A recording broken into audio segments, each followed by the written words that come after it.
Yes, Doctor? So, how far along are the investigations into these two recent murders? Everyone around here believes both crimes were committed by the same man. But as for the Hanbury Street and Bucks Row crimes, nobody has heard or seen a thing.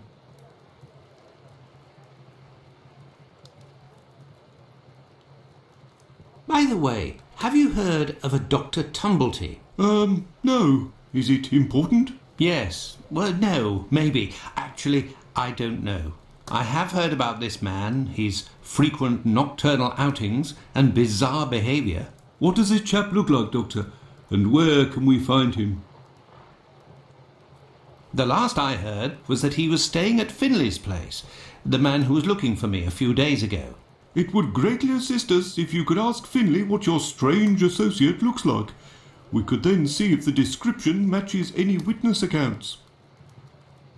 The last I heard was it would... I will take my leave, Humphreys. Goodbye, Doctor.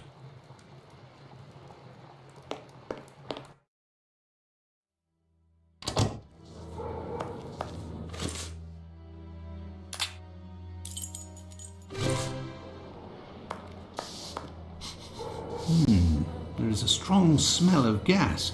It seems to be coming from the abandoned building.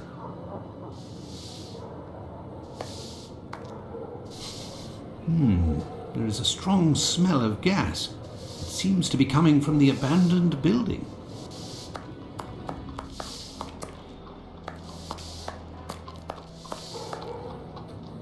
Good evening, Finley. How are you? Oh, good evening, Doctor. So. And you? It smells of gas here. You might say, Doctor. Without wanting to speak ill of the force, I have to wonder if the police are up to something. What do you mean? Well, I was outside yesterday evening when the light went out at my place, and a gas smell came from the abandoned building across from my place. And a minute later, the police arrived and were snooping all around like it was them who hit the gas before arriving. Have things sorted themselves out with your strange tenant? Don't talk about it, Doctor. That man is truly bizarre. He goes to the most sordid locations once night falls. 3 days ago, my wife told me she saw him come in with blood-stained clothes and a fearsome look. Interesting. What does he look like, and how old is he? Oh, he's my age, give or take, so the other side of 50. He's always dressed in a striking manner, with an American hat. He's big, close to 5'11", I'd say. He has a strange voice, not just his accent, see, his voice. Very well. Goodbye for now, Finley. Goodbye, Doctor. Now then, let's go to the police station.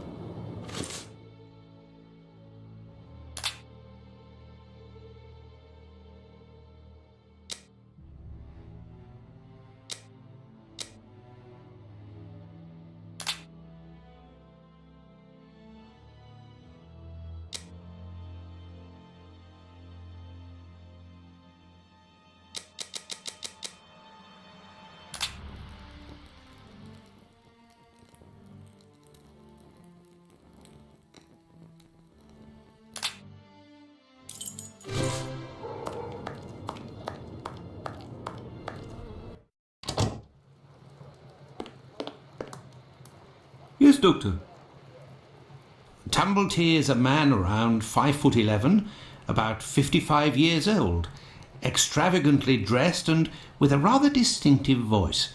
He boards at Finley's. You should know where that is, as the police were there only yesterday. Their arrival coincided with a strange gas leak. Ah, yes, I know where you mean. Indeed, there was an odd affair with the gas. It was rather unsettling. We were searching for a well-known scoundrel who was ratted out by Squibby, the chap we followed and saved from the pack a few days ago. This thug, No Pity Bluto, must have been in the abandoned building in question. But there was no sign of him when we arrived. Furthermore, an inspector said that, given the smell, the thingamabob that supplies gas to the building was probably damaged. So we took no risks and were called away somewhere else. I will take my leave, Humphreys. Goodbye, Doctor.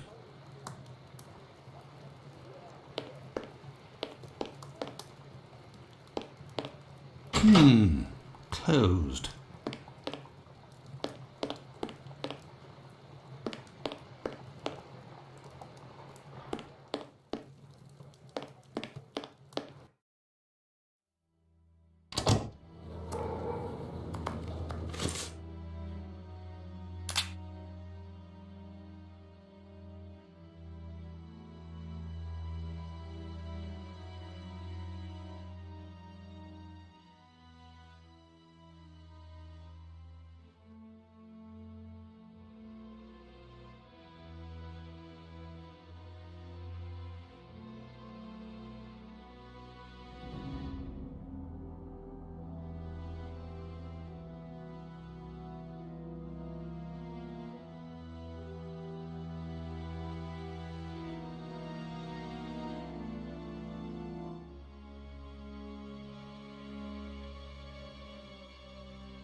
Yes, me lord.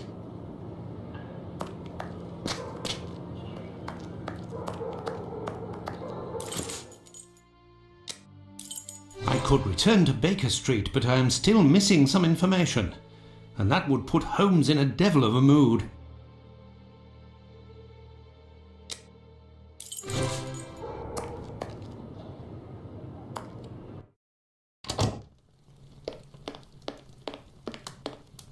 Oi, what'll it be to drink, Gav? Gav? Goodbye, my friend. Oi! No, it would be better not to insist.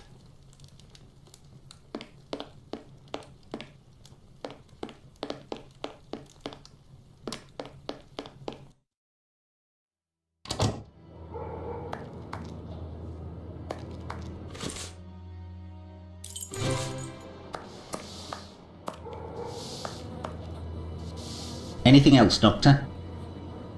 Very well. Goodbye for now, Finlay. Goodbye, Doctor.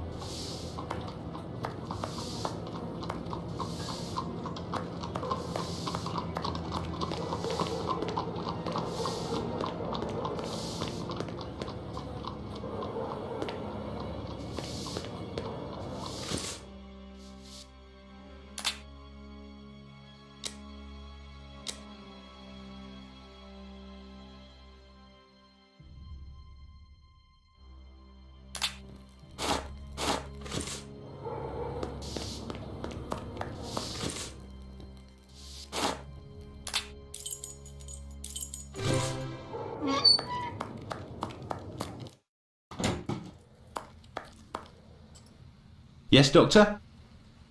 Do you have any formalin here? No, definitely not. They have it in university hospitals to Could you tell me what type of pill this is? Yes, we have those here. It's not really a medication. We give them to patients with chronic respiratory conditions like tuberculosis. Did you have a patient by the name of Annie Chapman, the woman killed 3 days ago? Indeed. She came in the morning of her death. Poor woman. Did you give her these pills? Yes, now that I think of it. She actually came in twice. The first time I gave her an almost empty container without making her pay. She came back during the day and said she dropped the container and stepped on the pills. She wanted to know if I could give her more again without paying. I refused. After she left, a patient who was there told me that he lives at the same place and confided that she had been lying. He saw the pills fall in the tenement's communal kitchen, but the woman immediately wrapped them up in a piece of paper. Where did this paper come from? According to this man, she'd found it near the chimney in the kitchen. Anyone could have thrown that paper there. That envelope can't have anything to do with the murder. Pardon, Doctor? Nothing. I was just talking to myself. Well, farewell, Doctor. Goodbye, Dr. Watson. Well, it would seem that I have all the information I need for my investigation. Anyway, this fellow Bluto at the Wasp's Nest is rather shady and doesn't look like he'll want to cooperate. I'd be better off returning to Baker Street. Holmes will certainly know what to do. And besides, I am worn out.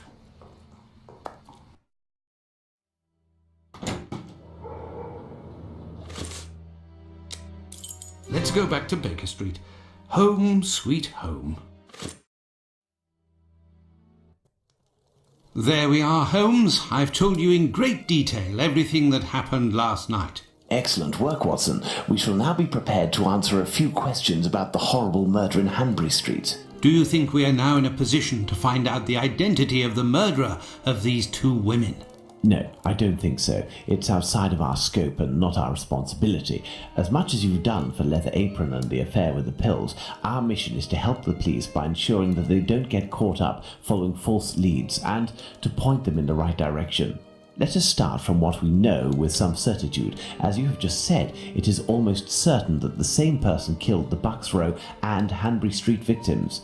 The reason to assume as much are numerous, and I shan't elaborate here. What do these two victims have in common?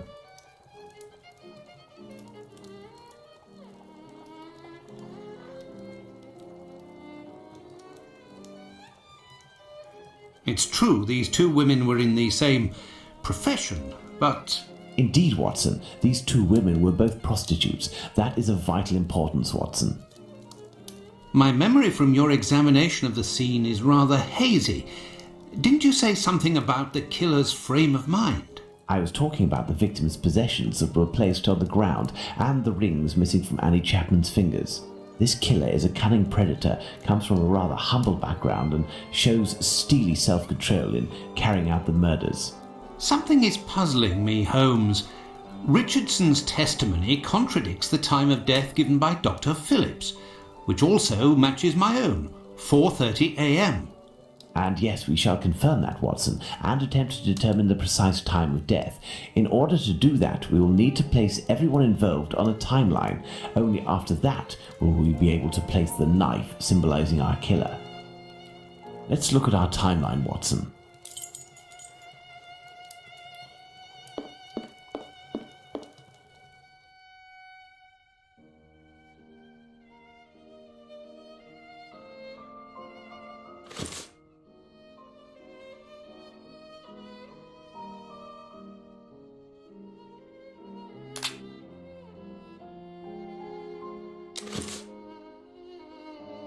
Let's put the time of death as assessed by Dr. Phillips on the timeline.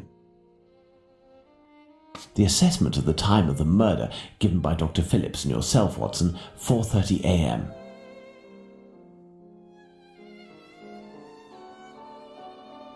We left the station at 6 o'clock and it took us 20 minutes to arrive at Hanbury Street. Our arrival at the scene occurred at around 6:20. Given the distance separating the two locations, we can deduce that the corpse wasn't discovered after 6 o'clock and therefore that the murder must have been committed before.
Now, let's put the Richardsons' arrival and departure times on the timeline.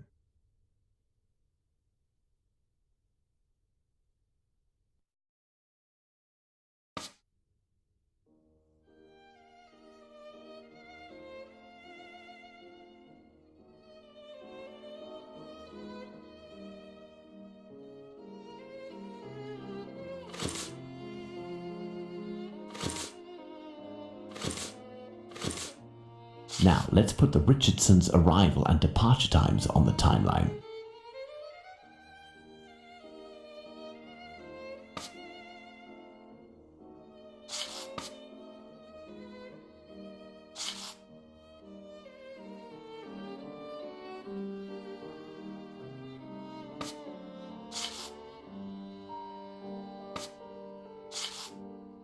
Despite the great respect I have for Dr. Phillips and the value I place on our friendship, my deepest conviction is that both of you are mistaken and that Richardson is in the right and that these two testimonies put down in writing have real worth.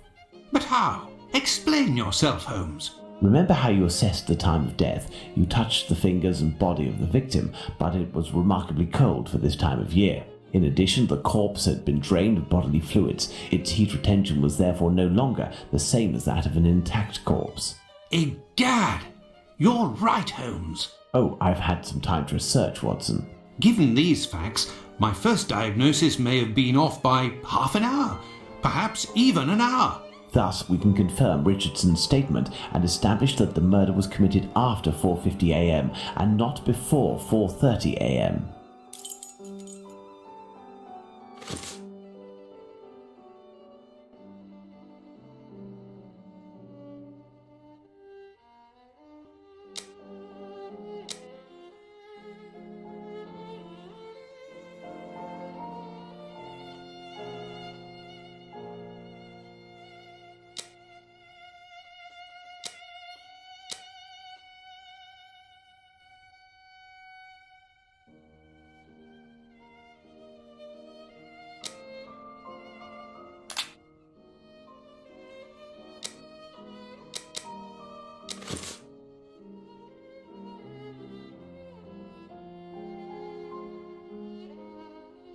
Our next witness is Albert Kadosh.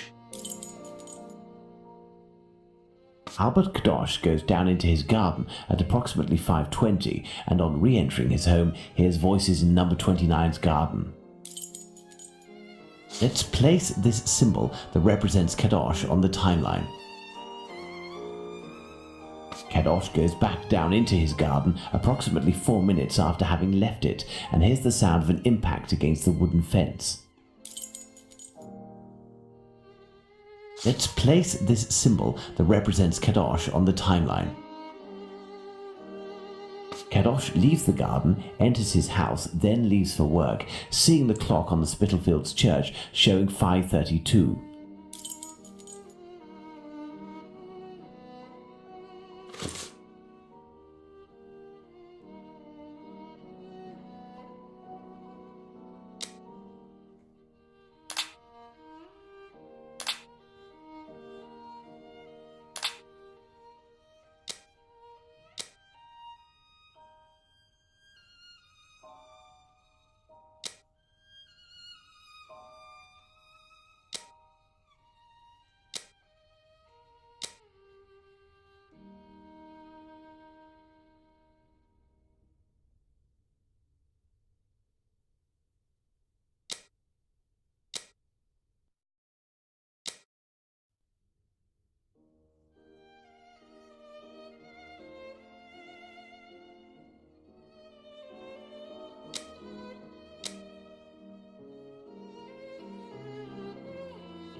There is nothing more to do here.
Now, for the most important part, the testimony of Miss Long. She claims to have seen a woman speaking to a man near 29 Hanbury Street sometime around... What time, Watson?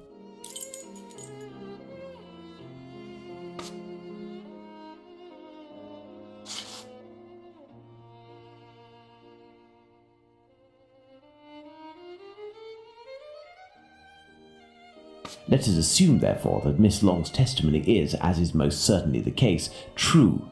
She places her meeting with the victim at around 5:30, claiming to have heard a clock chime on the half hour at the moment when she enters the street. Excellent, Watson. All our people are now in place. Yes, but Holmes, Miss Long claims to have seen the victim at around 5:30. But according to Kadosh, someone, most certainly the victim and her murderer, was already in the garden at 5:30. Excellent observation, Watson. It must be noted, however, that these two witnesses, Long and Kadosh, saw the time shown on the clocks in the area, which are often inaccurate and went by their empirical and, in this case, erroneous estimate of how much time had passed. Thus, neither of these two times can be considered reliable. Do you mean to say that these two testimonies might match? Indeed. Let's put Miss Long's meeting with the victim at 2 minutes before 5:30.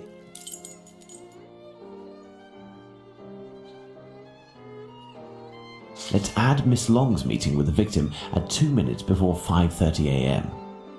Mr. Kadosh claims to have passed by the Spitalfields Church at 5:32, which, given the distance from 27 Hanbury Street, would mean he was still at home at 5:31. Let's therefore put the end of his testimony at 5:31.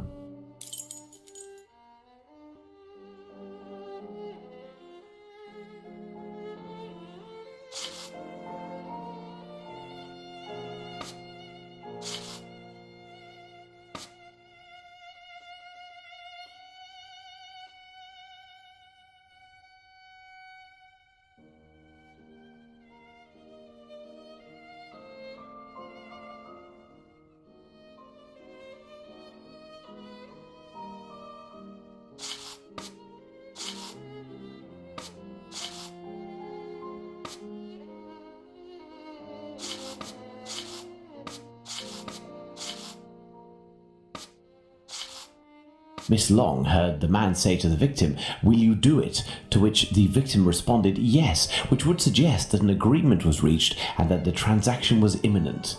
They then proceeded to enter the garden, which puts the voices heard by Kadosh at 5:29.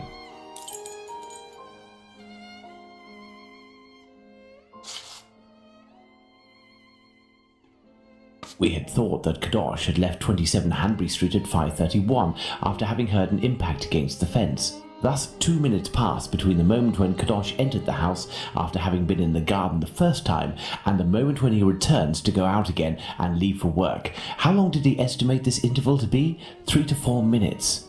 In light of all this, Watson, we can finally establish the time of Chapman's murder. Now, place the knife at the exact time. Now then, taking into account that the local clock isn't exact and that a young man was off by a minute or two in his estimations of his comings and goings, we can confirm Miss Long's testimony and place the time of the crime at approximately 5:30. But in that case, Holmes, the man that Miss Long saw is none other than... That's right, Watson. It was the Whitechapel killer. To think that Miss Long and Kadosh were only a few feet away from him. Indeed, Watson. Had Miss Long passed just a little closer to the victim and her assassin, or had the young Kadosh popped his head over the fence out of curiosity, the killer would most certainly already be behind bars. That's some stroke of luck he had there. I couldn't agree more, Watson. But his luck didn't end there, given the mutilations inflicted upon this poor woman. What must be considered above all is the killer's obvious wish to remove one and only one specific organ. His surgery pinpointed the exact spot, avoiding superfluous incisions. This suggests the man possesses at least a minimal anatomical knowledge. Are you suggesting a doctor or a butcher? Perhaps, but the possibilities are still too broad to conclude with any certainty. Now for the motive. Despite my almost complete lack of practical experience on the subject, I have a rather precise idea of the usefulness of a uterus and a vagina. Nonetheless, once they are separated from their usual envelope, I am more circumspect as to the uses one can make of them. What do you think, Watson? We need a board, Watson.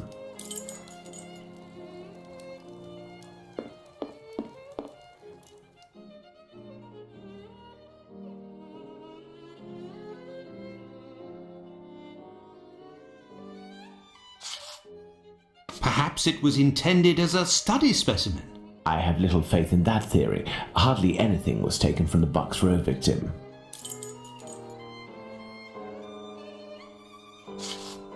Black magic? Watson, this line of investigation is far too vague. We don't have a single clue in support of such a motive. We can eliminate this hypothesis.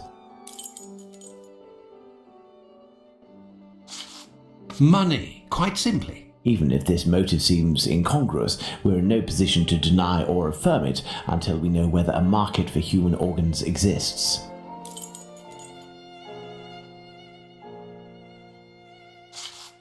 A desire for some sort of morbid trophy. I'd be inclined to dismiss this motive. If this were the case, why would nothing have been removed from the Bucks Row victim? Holmes, what if it was cannibalism? Even if the idea is unbearable, we can't ignore it as a possibility. Elementary. What emerges from these possible motives for having removed the uterus from the second victim is that they implied that the killer could have carried out the same thing on the Bucks Row victim, yet didn't. This brings us to a terrible conclusion. Our killer has evolved in the space of only a few days, and if that's the case, had he already struck before the first murder to which we attribute them? And if the killer strikes again, what atrocity awaits his next victim? We have to stop him, Holmes. We shall do our best. This recent business of jars filled with formalin and of the American doctor might be a lead. Watson, inquire among medical circles to ascertain if there is a black market for human organs. The chances are slim, but this must be pursued. Very well. What about you, Holmes? I will send word to Aberline regarding our recent conclusions. I should also like to become a gas man and pay a visit to Bluto at the Wasp's Nest. Understood, Holmes. I think one of my old university colleagues who works at the London hospital will be able to help me. I shall write him a note at once. He should be able to see me during the day. Afterwards, shall we meet here? Yes, Watson. See you later, and good luck. I must get to the London hospital where my old university colleague works. I must get to the London hospital. To the London hospital, quick! My colleague agreed to meet me here in one of the London hospital rooms reserved for students.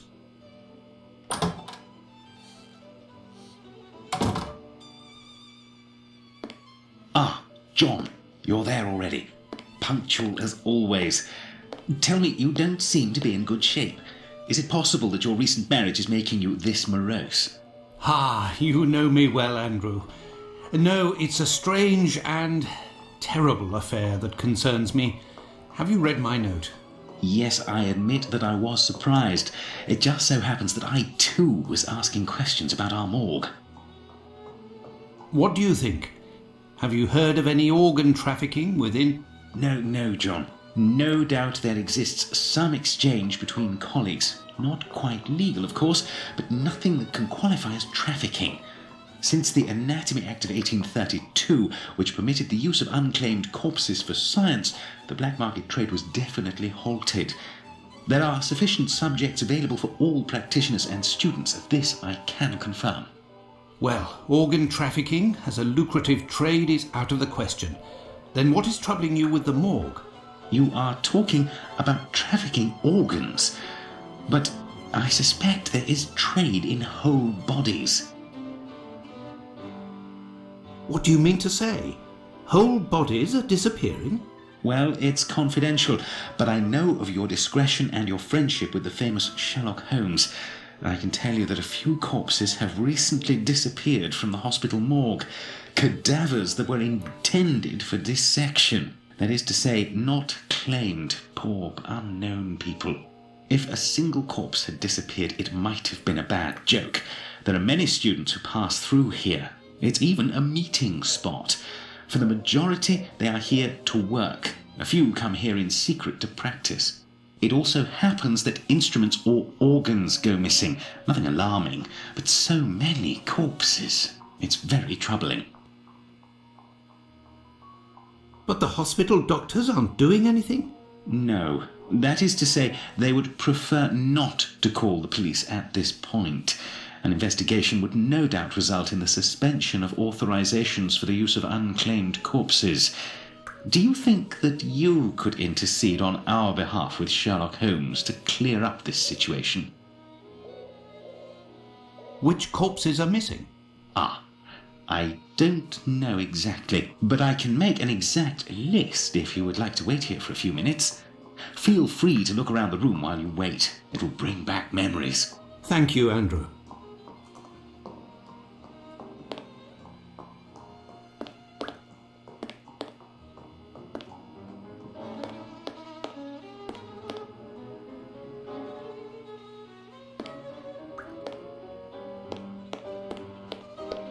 It's here that students come to carry out their experiments. This surgical instrument resembles a screwdriver. How amusing. It might come in handy. I will return it later.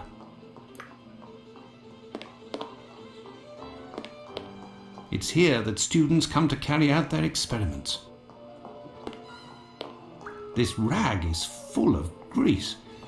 It certainly wasn't used for a dissection. Was someone doing some mechanical work here? These wheeled trolleys are very handy for laying out surgical instruments. This wheel won't roll despite all of the added grease. Curious, as Holmes would say. This wheel won't roll.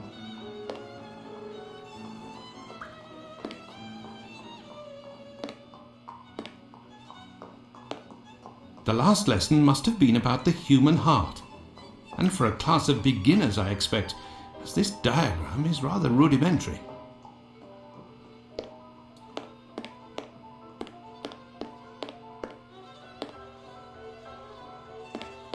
It's here that students come to carry out their experiments.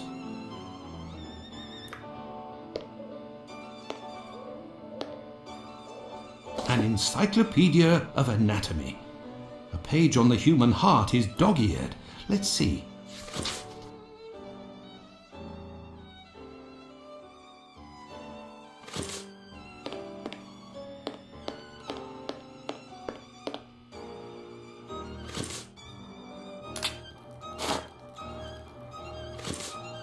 A message. Why the devil was it hidden here?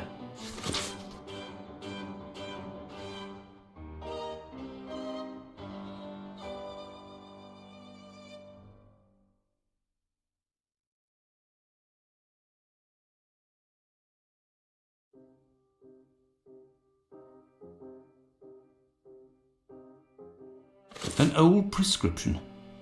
Poor child, so young yet terminally ill.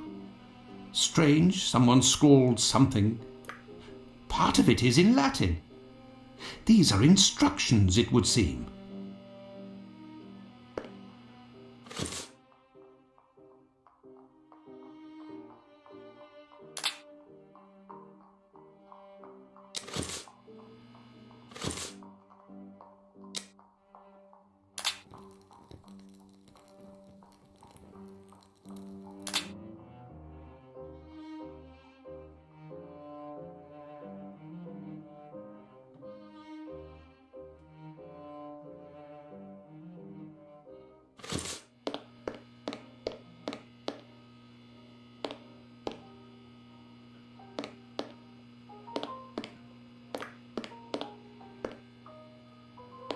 The last lesson must have been about the human heart, and for a class of beginners, I expect, as this diagram is rather There is a heart in this jar. Based on its colouring, it hasn't been there long, and it looks like the drawing on the board. This jar contains 2 lids with combination locks.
Look, there was a bit of paper stuck between the 2 lids.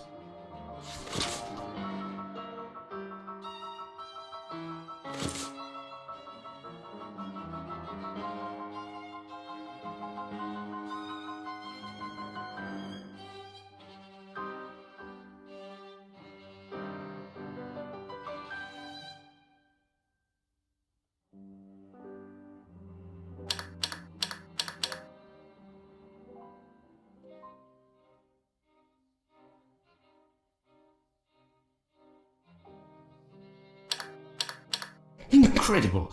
Someone has hidden a magnet in this heart. But to what end?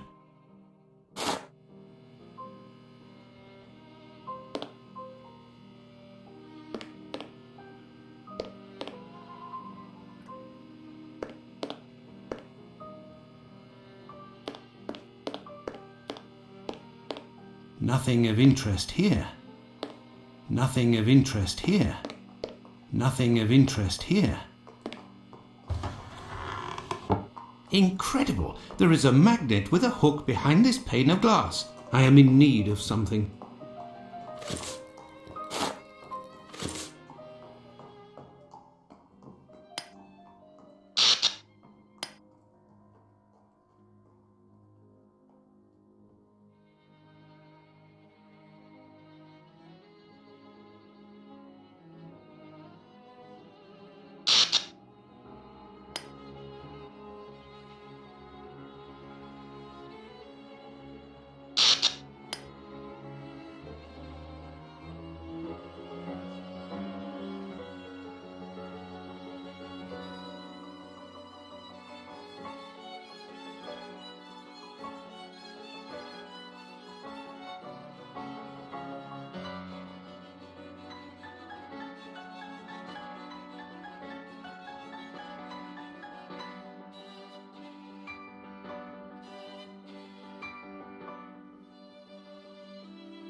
There, all done.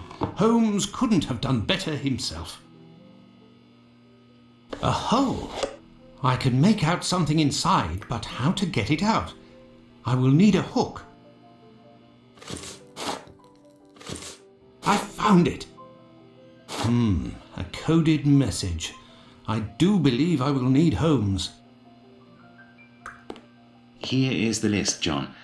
The missing corpses are those of a woman, 40 years old, beginning of August, another, 55 years old, 2 weeks ago, and recently, a young woman.